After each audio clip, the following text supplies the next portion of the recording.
The likes of Robin Hood and Dick Turpin come to mind when you hear words like stand and deliver. The highwayman is often romanticized. Stealing from the rich and giving to the poor was not the norm. They were mostly common thugs. Edward Higgins is, however, an anomaly. He was a thief and a cutthroat. He stole from the rich and gave to himself. But the Knutsford Highwayman had his own unique twist on this profession.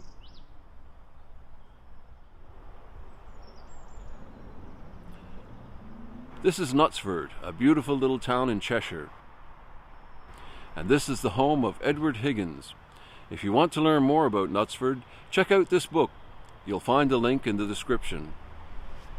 The story of Edward Higgins is worthy of a Hollywood script.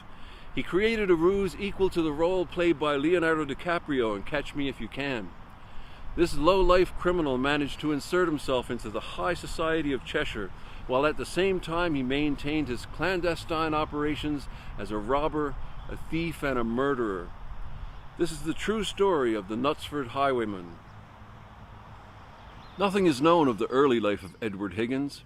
He first appears in 1752 when he was tried and acquitted for stealing sheep in Worcester. Lucky for him, stealing sheep was a hanging offence at the time. In 1754, he was tried and convicted on 2 counts of housebreaking and sentenced to be transported to the colonies for 7 years. His sister came to visit him. She somehow convinced the turnkey to let her in. They stayed some time in close conference. Soon after she left, a farmer who lived near Worcester came to inquire if the sister had come to visit Higgins. He'd been robbed of £14 and had reason to suspect her, and that she had given it to her brother. Edward Higgins was searched, but nothing was found. The farmer followed the convicts to Bristol. Before transport, the criminals were strip-searched. £14 was found in the lining of Higgins' hat, but the farmer was unable to prove the money was his. Edward headed off to America with his £14, and the farmer returned home with nothing. Of course, no reform was planned. That wasn't the purpose of being expelled to the colonies. Edward had not been in America for a month when he broke into a merchant's house in Boston and made off with a considerable sum of money. 3 months later, Edward Higgins was back, this time in Manchester. Knutsford is only about 14 miles from Manchester, and the cotton giants with their new money would often visit places like Knutsford. After all, who wouldn't want to escape the noise and filth of industrial Manchester? Like all successful criminals, Edward wanted all the bling. He purchased the finest ride with the best saddlery, and that's how he entered Knutsford in 1756. Nobody knew where he came from, but it didn't matter.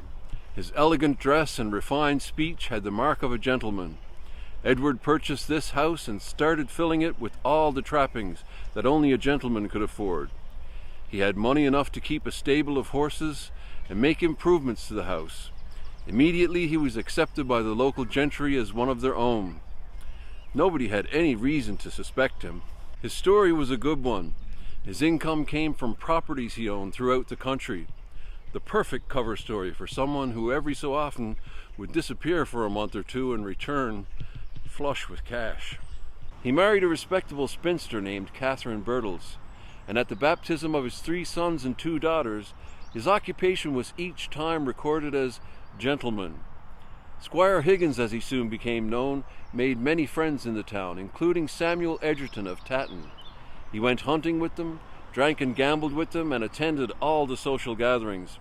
And in doing so, he got to know the interiors of his neighbors' houses intimately.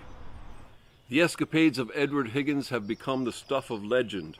Stories of pulling stockings over horses' hooves to muffle the clatter while slipping out of town may be the product of an overactive imagination, but Higgins was certainly imaginative. All we know for sure is the authorities came to arrest him in Knutsford in 1764 for stealing a large sum of cash from the home of Mr. Wilson in Gloucester. How Higgins escaped is unknown. Perhaps the story of the secret tunnel is true.